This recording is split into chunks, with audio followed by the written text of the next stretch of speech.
This episode of WDW Today is being sponsored by All-Star Vacation Homes, and looking forward to your next trip to Walt Disney World. I know that certainly we all look forward to our next trips, and wouldn't it be nice though to not only have a great time in the parks, but also at the place you're staying? Why not have a huge place to stay with your own private pool, private bedrooms for everybody, private restrooms for everybody, their own separate ones, lots of space. That's the name of the game here with an All-Star Vacation Home, and they're all wonderfully priced. Check them out at www.allstarvacationhomes.com. This is Walt Disney World Today. Give us 5 minutes and we'll give you the world. It's Friday, October 23rd, 2009, and this is episode 634 of WDW Today. I'm Matt Hochberg of StudiosCentral.com. Joining me on today's show is Mike Newell of Mouse World Radio. How are you, Mike? Good evening. Good evening. Good evening. Also joining us on today's show is Mike Scopa, a senior feature writer and blogger for allears.net. Welcome, Mike. Matt, it's a perfect reminder that there's a great, big, beautiful tomorrow shining at the end of every day. There's a great, big, beautiful tomorrow. Carousel Progress. Very good. No. I knew he was going to say no. Oh. No, there is. Oh, wow. Walt Disney One Man's Dream. No. Fiddlesticks. Language. Oh, sorry. This is Actually, this is relatively new. Stitch Supersonic Celebration. No. The new TTA. That's correct. Oh, New wow. TTA. Oh, very nice. I haven't even written it. I just guessed it because you said it was new. Just guessing. And also joining us on today's show is Annette Owens, the manager of customer relations and group services for MEI and Mouse Fan Travel. And Annette, I apologize. I would have gotten this episode started earlier, but I was busy listening to Jonah's Season Color. Well, Yay. Thank you much. We're having a lot of fun watching that. MTV, November 11th. Really? My birthday. Yeah. Wow. If we're going to plug, Just saying. Well, on today's show, we're going to talk about actually something that came up, I believe, in Wednesday's episode, where the past listener question show, where we were talking about long trips versus short trips to Walt Disney World, and it got us thinking. And there's obviously something to be said about either. And there's certainly people who feel one way, and there's people who feel the other way. And I know that we were discussing it just internally, off the air, and it's something that definitely has some legs to it, and people in the entertainment industry would say. So we wanted to discuss it some more and kind of flesh out some ideas in terms of deciding on between a long trip to Walt Disney World versus a short trip to Walt Disney World. And I think, Scopa, when we're talking long versus short, we would probably classify, what would you say, a long trip is anything more than a week, and a short trip anything less than 4 or 5 days? That's right. I think that the average trip is probably 5 to 7 days, so I'm guessing that anything in excess of 7 days would be classified as a long trip. Okay. So let me start out this with Annette, actually. Annette, when you're booking for your clients' trips, generally speaking, are you seeing what Mike was mentioning before, the 5 to 7 day window? Do you see 10 people, or do people tend to go maybe shorter than that generally? We're seeing a lot of 5 to 7 days. 3, 4 days just isn't a lot of time. 5 to 7, most people are going to go weekend, Saturday to Saturday, Sunday to Sunday, something like that. If it goes more than that, normally you're looking maybe 8, maybe 10 days.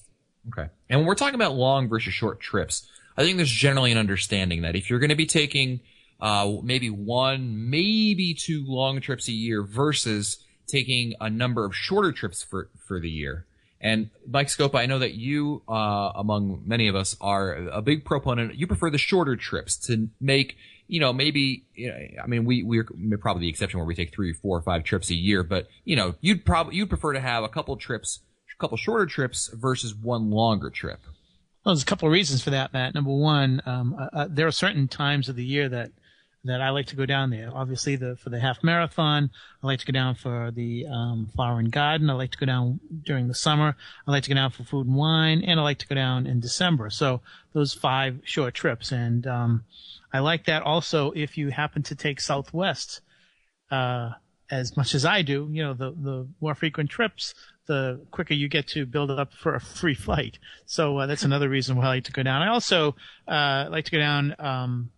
I think you could also make an argument for the long trip for this, but if you go down frequently, you're not going commando every time you step into the parks because you've been away for a couple of weeks, maybe a month or so you don't have to do every single thing that you would normally want to do if you were going down maybe once a year for maybe 10 days.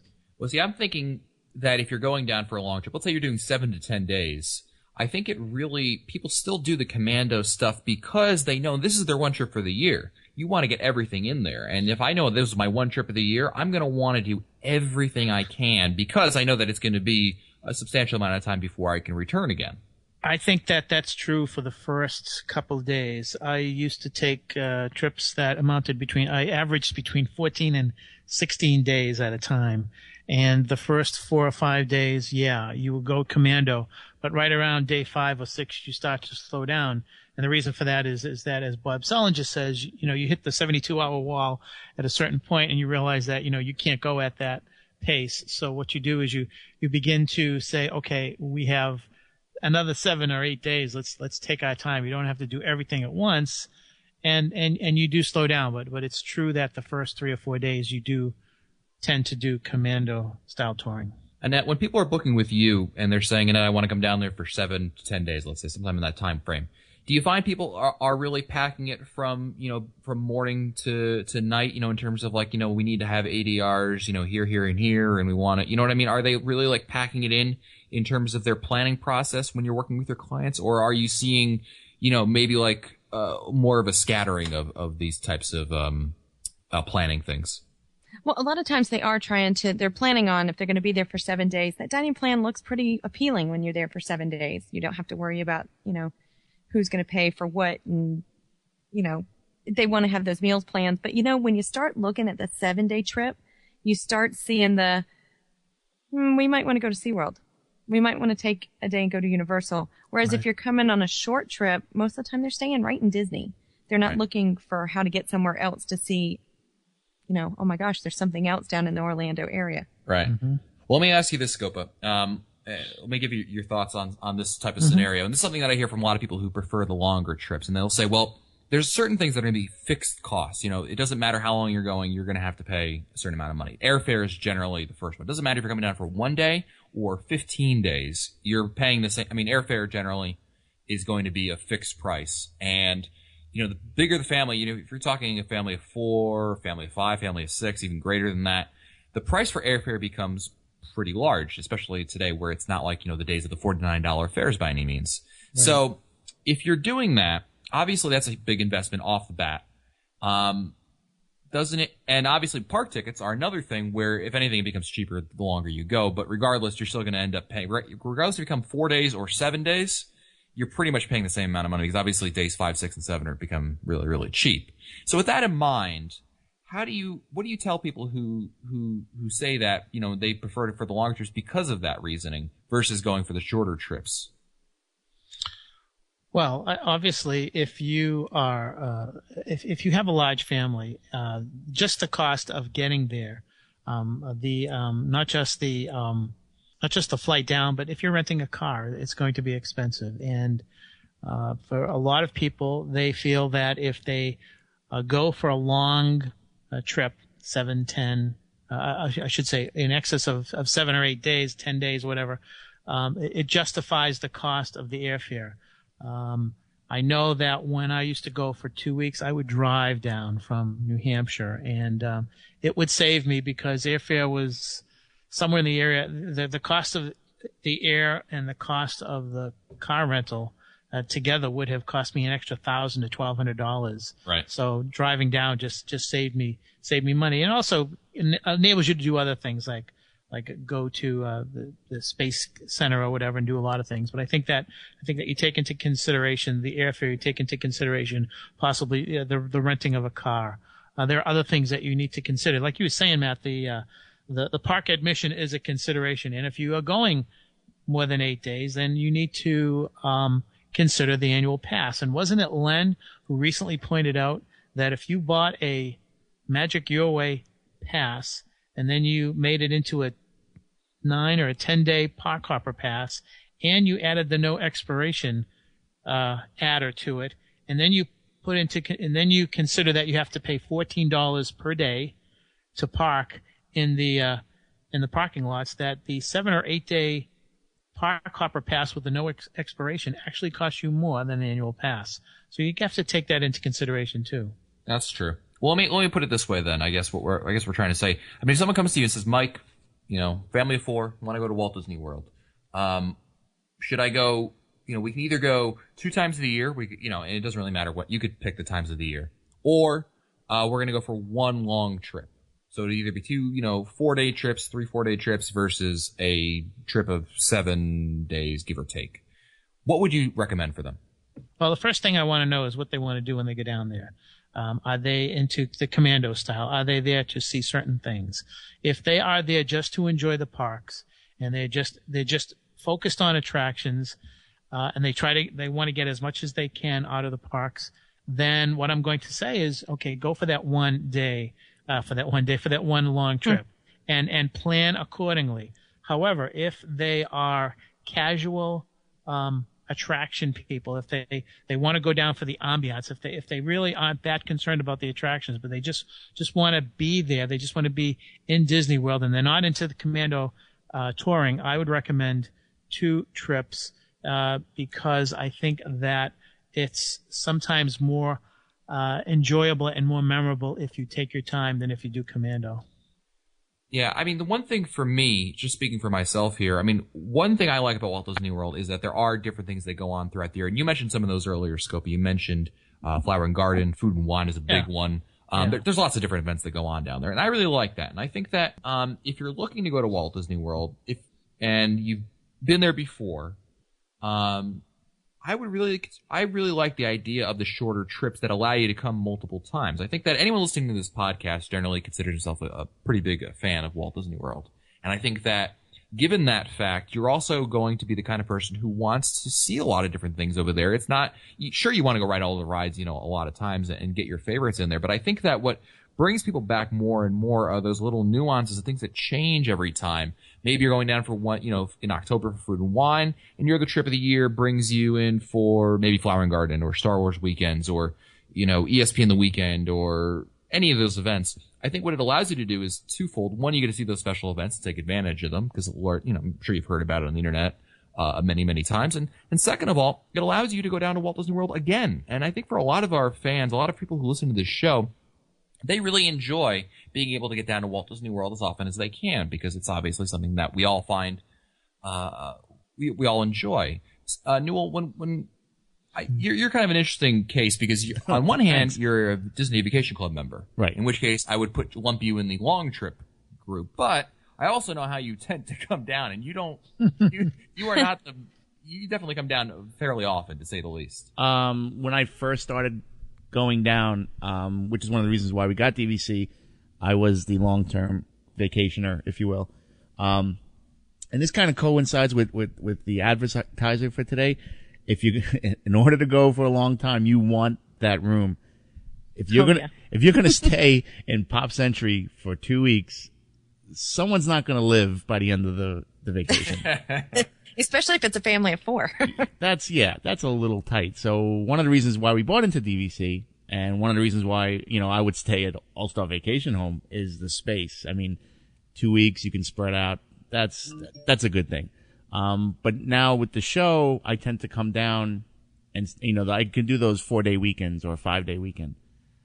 And I look at it this way. I can look forward to more trips. It's more exciting to me, when I come home and say, I can go back down, in 3 months or 2 months.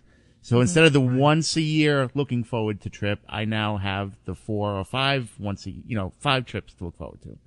So that's exciting to me. I find that more exciting than the one big trip. I agree. I completely agree with you there on that point, Mike. I think that having multiple trips to look forward to, even if it's, let's say 2, I mean, 2 is better than 1. I'd rather have 2 trips to look forward to than 1 trip. And I understand that on the 1 trip, I can spend a lot of time there and get a lot of stuff done. But at the same time, A, I think we all agree you'll never be able to do everything anyway. And B, I'd rather have that ability to look forward to different things. I mean, if you come down to your 1 trip, you have a great time, absolutely. And then when you're leaving, it's going to be like, oh man, I got to wait a whole year or whatever it may be. Exactly. And that's what gets me the most. I love being able to know that I'm leaving here. It's, it's almost Halloween, but you know what? I'm going to come down maybe for the reunion, maybe for, Ten Fest. Obviously, I'm shamelessly plugging ourselves here, but you know what I mean? It could be anything. If I knew I was coming down back in April, that's going to be a huge boon for me because I have something to look forward to rather than having the alternative of looking forward to my next trip. If it's over? In October, right. Yeah, maybe, a year, who knows. So, and to me, I tend to relax more when I do those multiple trips because I'm like, okay, the line for Soarin' is 2 hours. I'll catch it on the next trip. Right. I'm not going to go out of my way and wait, and I could do 10 other things instead of waiting in that long line, knowing that I'll be back in a couple of months. Yeah, you're absolutely right about that. I mean, there are certain people that just, I don't think, obviously can't do the short trips, with the exception of Masayo. International travelers do not come quite that often. Right. And our listener Masayo is a, and I mean this in the nicest way, Masayo is a freak about coming down here quite so. She goes from Japan and she's down there today. Yeah, she's down there now. What's she up to in now? Like 3-4 trips a year? At least.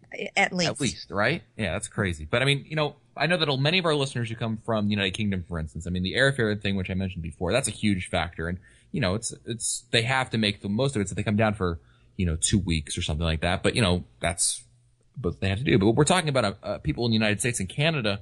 I think, I think we're kind of in an agreement that, I would rather have the short trip. There's something to look forward to. Really stands out there. I have to say, yes. just to say, I've taken so many short trips that when we did finally plan a week to come down, I really did get really excited about it. But we were so relaxed on that trip. I mean, we went to the water parks. We took our time, Right. Everybody go do what you want. It had a different feel to it. But for somebody that had been on all these little trips, long weekends and stuff, it felt good to go down and just kind of relax in the magic. Yeah, I mean, I completely understand what you're saying there. When we're talking about, the long versus short trips, there's obviously benefits to both. And we're not by any means saying that, well, long trips are nice, but, they certainly have their advantage to it. And I think that that's something that definitely is an important factor. I know that Newell, I don't know if it was this year or last year when you had Old Key West for, you had your whole family down here. That was last year, That was right? last year, yes. Yeah, it was last year. And you had that for a while, and that, you banked some points over there, and you really made a nice long trip with your whole family over there. Right. When you're there to that, and I think it speaks more to Annette's point also, is that when you're there for a longer time, it gives you that ability to relax, and do those kinds of things. Let's take you out of the equation here for a second. I know that your brother and his wife and your mother were down here at the very least. I think there was someone else who was there or dropped out, but it doesn't matter. Among those people, Mike, did they take time to relax during the trip, or were they really going for the morning to evening kind of thing? That all depended on the person. I had one brother who did that. One brother who went over, since we're DVC, we can pool hop. Okay. He would go over to the Polynesian with the kids and relax and spend a whole day at a pool, whether it was at Old Key West or the Poly. The other brother, 8 o'clock, out the door, rope drop, that sort of thing. So it depended on the person. Me, I could sleep till, 9. And, cause I'm on vacation, so Right. I don't have to be at rope drop. But, I had one brother that did, one brother that wasn't interested in that. So it depends on the person. You can do both. That's what's nice about it. You can do both. That's true. I mean, it does allow you that ability over there. Let's talk about, if we're talking about short trips, as to play the fair and balanced, to borrow a certain phrase. If we're talking about a short trip, how do you balance, Scopa, the going commando, having park opening to park closing, maybe a break there in the middle for a very short amount of time, and also not feeling like you're coming out of your vacation like you need another vacation. You know what I mean? I think what you need to do is you need to, on short vacations, Matt, you need to really target what you want to do. I think you need to really set priorities down as to what you want to focus on during your time there. For instance, if you are going for 4 days, what you probably want to do is say, okay, I'd like to visit each park, and I'd like to visit each park once during the day and once during at night, with one exception, maybe the Animal Kingdom, because it's the Animal Kingdom. But You should concentrate on extra magic hours for sure.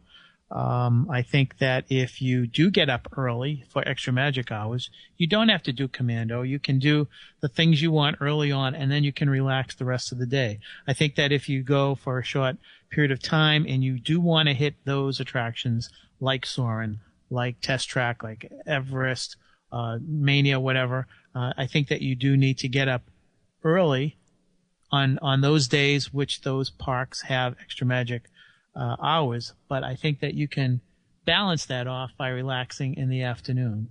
I think that that's the key. I think that that if you again want to hit those attractions, you're going to have to get up early, but you can relax the rest of the day. Right. Now, let me pose this question to you guys. We're talking long versus short trips here, and this will wrap us up for this episode. What about the resort? How would the trip length affect your decision in which resort you're choosing? For instance, if you're staying for a week or longer, would you say that it behooves you to stay at maybe upgrade, go to either to a moderate or deluxe resort? On the flip side, would you say that a short trip almost forces you to choose a value resort, or maybe is it reversed? What are your thoughts on that, Annette? Well, to me, I think if you're going on a short trip, if you have your plans of what park you're going to stay in, if you're going for food and wine, personally, I want to be there. I don't want to have to take a bus. I'd like to be in that area. Right. So if I'm taking a short trip, I want to be convenient. Longer trip for me, I want space.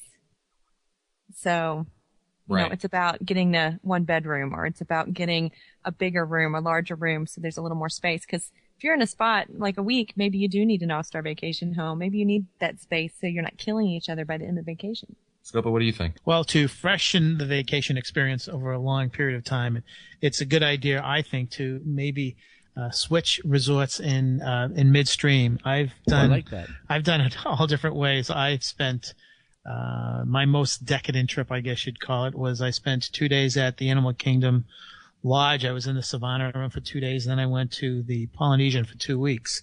That was very decadent, but it was like Annette said, it was very comfortable because you're in a very nice deluxe resort, and I was able to swing that particular trip. On other trips, when I've gone for maybe 2 weeks, I've spent the first half in one type of resort and then moved to, like, I've gone from Port Orleans for a couple of days, for 5 days, to the Polynesian, or I've gone from Pop Century to let's say Coronado Springs or whatever. So I think you can break it up. I think it's important to consider that. But if you do break it up to freshen up your trip, I think you should go from the lower end resort to the higher end resort. You don't want to do it the other way around. Absolutely. What about a shorter trip, Mike? If you're staying, let's say I'm coming, Mike, for the weekend, 3-4 days. Would you tell me that, aside money and personal preference aside there, what would be your thoughts on would you recommend a value resort to me? Would you recommend deluxe? I mean, what are your thoughts on that? It's up to the budget. I think that if you're going for a short trip and you want to stay at a higher level resort, my suggestion would be to go from Tuesday to Thursday. You're going to get a better price. Am I right, Annette? Would that be the thing to do? Your better price is going to be during the week, or Sunday, even Sunday night. Right, from Sunday night to maybe to Wednesday or whatever, and I would do that, Matt. Sometimes those are the only times when some people can really have a taste of the deluxe. If they go for only 3 days, and if they go from Sunday to Wednesday or whatever, it's not going to cost that much, and they get an idea as to what it's like, and maybe that'll convince them that maybe it is worth it to stay in a deluxe hotel. But I would say, depending upon the budget, you could do that. The other thing is that if you're going 5 or 6 times a year and you don't have Newell money, that you may want to you may want to do Pop Century, or you may want to do All Star one of those times. One of the nice things about going a number of frequent short trips, is that it gives you an opportunity to maybe try a different resort. Maybe you don't have to stay at that same resort every time. Maybe you try that other value resort, try that other moderate, give it a try. Maybe rent some DVC points or whatever. But I think that that's something that a lot of people should consider when they're going on several trips. That maybe it's an opportunity to try a different kind of resort. I like that, Mike. Annette? I was going to add, I think it's a great idea. And what a way to kind of end your trip if you stay at, say, Pop for the first 2 or 3 nights and then end with a big bang and go to that resort that you've always wanted to stay at. Absolutely. Just do one night. Just in your mind, you're coming back again, so you can take that time to enjoy the resort. Absolutely. And enjoy, the little things you've always dreamed. I know we hear that all the time. People that wanted to stay at the Poly, they just had to stay there one time. Or the Contemporary, just one time after riding through, just wanted to stay there. I've had many a client stay 1 or 2 nights just so they could say they had done it. Well, even if you don't have Newell money, the good news is you can afford an all-star vacation home. And of course, they're our sponsor for today's episode. And, the Silver Spoon people out there, sure, they can go for the Polynesian, but, they can afford an all-star vacation home. And the good news is even you can afford an all-star vacation home, regardless of what you're looking to spend. I mean, they're frankly affordable. Lots of different options for lots of different budgets. Lots of great specials also. They usually have lots of interesting specials that are going on that really make it a great deal. So check them out at www.allstarvacationhomes.com. If you want to find our older episodes, read our show notes, or send us your comments, visit the WDW Today website at wdwtoday.com. For Len Testa, Mike Scopa, Mike Newell, and the fabulous Annette Owens, I'm Matt Hochberg. We'll see you on the next show. Stupid Judy, stupid energy. This has been a production of Mouse World Radio.